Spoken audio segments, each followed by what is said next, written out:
بسم اللہ الرحمن الرحیم۔ تخلیق آدم علیہ السلام۔ زمین و آسمان کی تخلیق کے بعد اللہ تعالیٰ نے انسان کو پیدا کرنے کا ارادہ کیا۔ اللہ تعالیٰ نے سب سے پہلے حضرت آدم علیہ السلام کے نام کو پیدا کیا۔ حضرت آدم علیہ السلام دنیا کے سب سے پہلے انسان تھے۔ آپ سے پہلے کوئی انسان نہیں تھا، اسی لیے آپ کو ابو البشر یعنی انسانوں کا باپ کہا جاتا ہے۔ ہماری زمین کو انسانوں سے آباد کرنے کے لیے حضرت آدم علیہ السلام کو اس دنیا میں بھیجا گیا تاکہ زمین پر زندگی شروع ہو سکے۔ حضرت آدم علیہ السلام کو اللہ تعالیٰ نے مٹی سے پیدا فرمایا، لیکن آپ کو پیدا کرنے سے پہلے اللہ تعالیٰ نے فرشتوں پر اپنا یہ ارادہ ظاہر کیا۔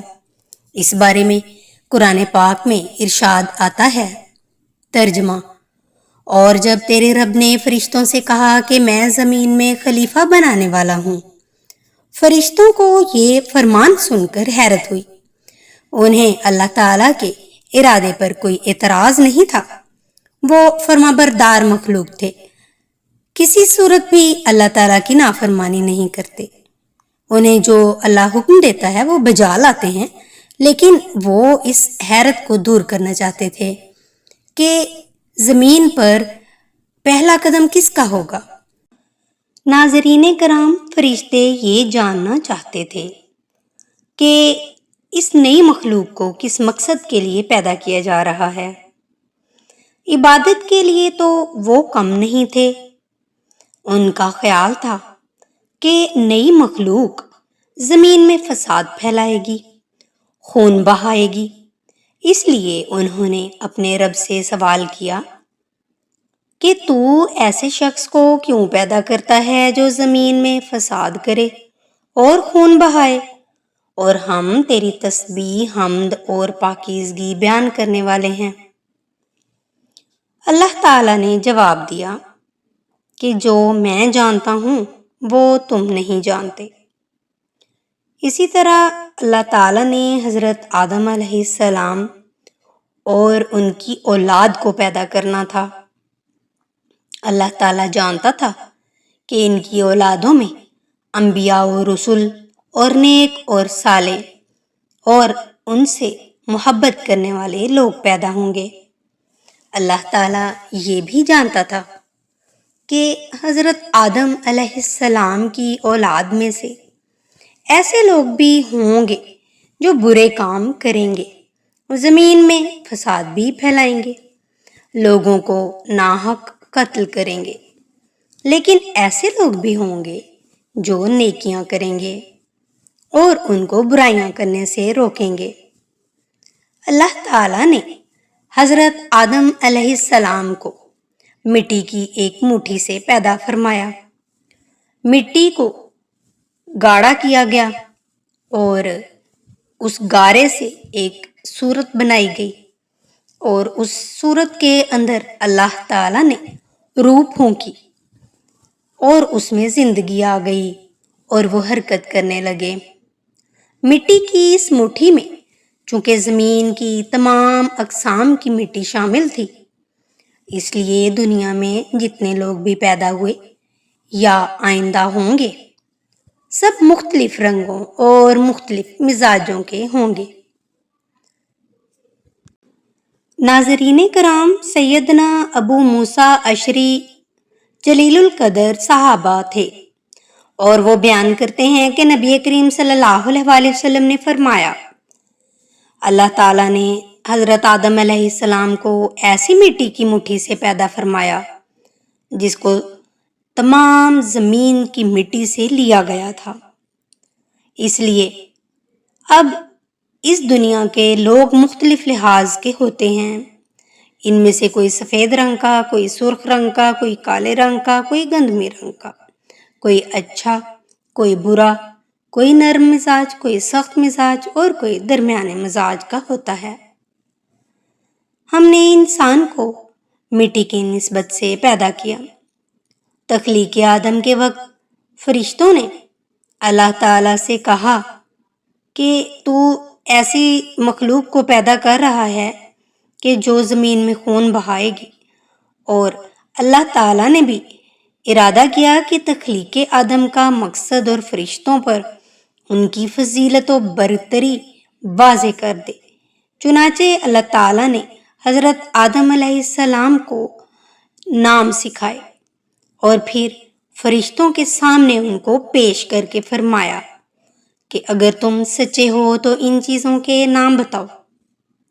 فرشتے ان چیزوں کے نام نہ بتا سکے، خاموش رہے، انہیں پتہ نہ چل سکا کہ ان چیزوں کے کیا نام ہیں۔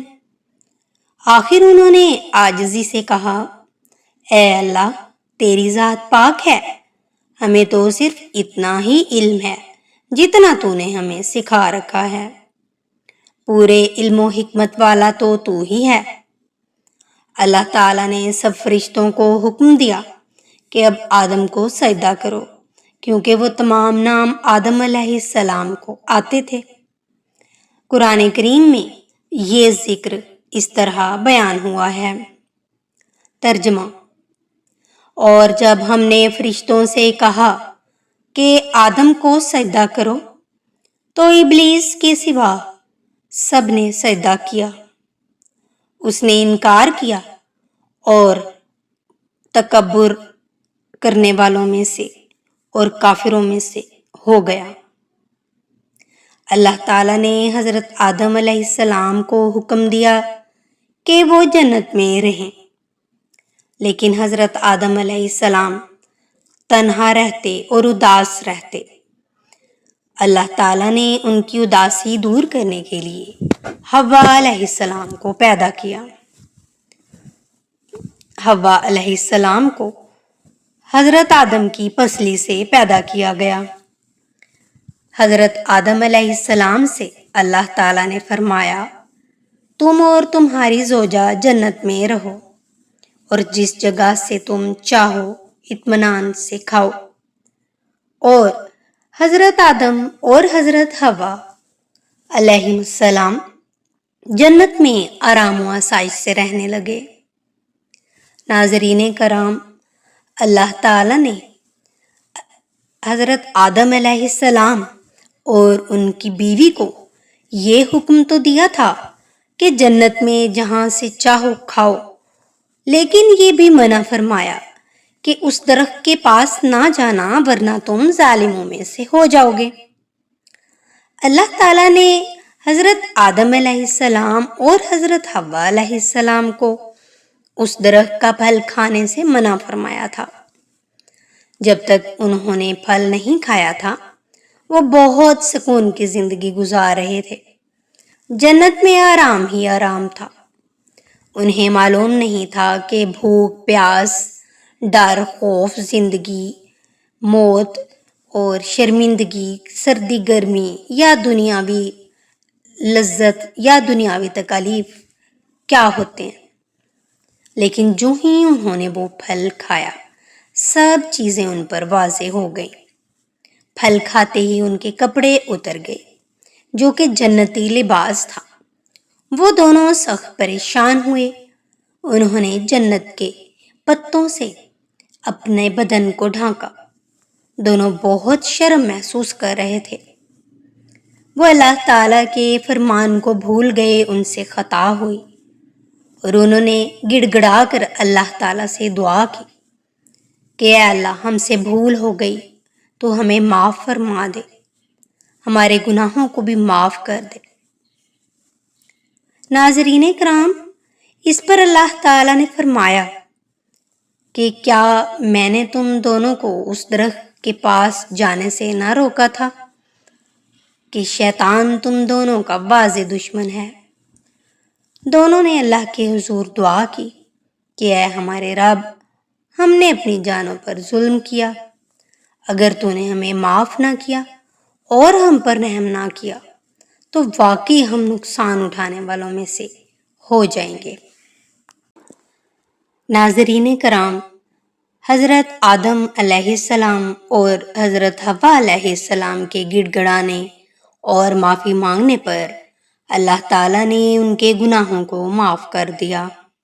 البتہ انہیں اور شیطان کو حکم دیا کہ تم یہاں سے اتر جاؤ، تم آپس میں ایک دوسرے کے دشمن ہو۔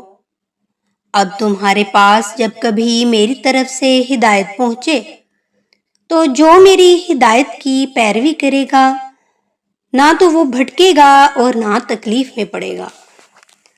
پھر اللہ تعالیٰ نے ان دونوں سے فرمایا کہ ابلیس زمین پر بھی تم دونوں کا دشمن ہوگا، جیسا کہ وہ جنت میں تمہارا دشمن تھا۔ اسی طرح اس زمین پر انسان کی زندگی کی ابتدا ہو گئی۔ حضرت آدم علیہ السلام ہی پہلے انسان تھے جنہوں نے اس زمین میں قدم رکھا، اپنی زندگی بسر کی، کام کیا، خود بھی اللہ کی عبادت کی، اپنے اولادوں کو بھی اللہ کی عبادت پر لگایا اور انہیں بتاتے کہ اللہ ایک ہے، ایک زبردست طاقت ہے، اسی کی عبادت کرو، اسی سے مانگو، وہ تمہارا رب ہے۔ ناظرین کرام، سینکڑوں سال گزر گئے، حضرت آدم علیہ السلام کی اولادوں اور ان کی اولادوں کی بہت زیادہ تعداد ہو گئی، آپس میں رشتہ داریاں ہونے لگیں، شادیاں ہونے لگیں اور نسل بڑھتی چلی گئی، زمین میں پھیلتی چلی گئی۔ کھیتی باڑی ان کا پیشہ تھا اور اس کو وہ آباد کرتے، یہاں تک کہ حضرت آدم علیہ السلام کی عمر 1000 سال تک ہو گئی۔ تب انہوں نے محسوس کیا کہ ان کی موت کا وقت قریب آ گیا ہے۔ انہوں نے اپنے بیٹوں، پوتوں اور بیٹیوں اور سب اولاد کو جمع کیا اور وصیت کی کہ ایک اللہ کی ہی عبادت کرنا، اس کی اطاعت کرنا اور شیطان کی راہوں سے دور رہنا۔ حضرت ابی کعب رضی اللہ تعالی عنہ سے روایت ہے کہ حضرت آدم علیہ السلام کی وفات کا وقت جب قریب آیا تو انہوں نے اپنے بیٹوں سے فرمایا، بیٹو، میرا جنت کے پھل کھانے کو جی چاہتا ہے۔ وہ تلاش کے لیے نکل کھڑے ہوئے۔ انہیں سامنے سے فرشتے آتے ہوئے ملے جن کے پاس حضرت آدم علیہ السلام کا کفن، خوشبو اور ان کے پاس کلہاڑے، کسیاں اور ٹوکریاں تھیں۔ انہوں نے کہا کہ آدم کے بیٹو، تمہیں کس چیز کی تلاش ہے؟ کہا کہ تم کیا چاہتے ہو، کہاں جا رہے ہو؟ انہوں نے کہا، ہمارے والد صاحب بیمار ہیں اور جنت کے میووں کی خواہش رکھتے ہیں۔ فرشتوں نے کہا، واپس چلے جاؤ، تمہارے والد تو فوت ہونے والے ہیں۔ فرشتے جب حضرت آدم علیہ السلام کی روح قبض کرنے کے لیے آئے تو حوا علیہ السلام نے انہیں دیکھ کر پہچان لیا اور وہ حضرت آدم علیہ السلام سے جدا نہ ہونا چاہتی تھیں۔ پھر حضرت آدم علیہ السلام نے فرمایا کہ مجھے میرے رب کے فرشتوں کے ساتھ رہنے دو۔ فرشتوں نے حضرت آدم علیہ السلام کی روح قبض کی، غسل دیا، کفن پہنایا، خوشبو لگائی اور قبر کھودی اور لحد تیار کی۔ پھر انہوں نے حضرت آدم علیہ السلام کی نماز جنازہ ادا کی۔ پھر انہیں قبر میں رکھ کر اوپر سے مٹی ڈال دی گئی۔ انہوں نے کہا کہ آدم کے بیٹو، تمہارے لیے یہی طریقہ ہے۔ تو یہ تھی حضرت آدم علیہ السلام کی زمین پر قدم رکھنے اور زندگی گزارنے کی کہانی اور شیطان کی انسانی دشمنی کی وضاحت۔ اللہ تعالی ہمیں قرآن و حدیث پر چلنے کی توفیق عطا فرمائے۔ اگلی ویڈیو تک مجھے دیجیے اجازت۔ ویڈیو کو لائک کیجیے، دوستوں کے ساتھ شیئر کیجیے، چینل کو سبسکرائب کر لیجیے۔ اگلی ویڈیو تک مجھے دیجیے اجازت۔ اپنا بہت سا خیال رکھیے۔ اللہ حافظ۔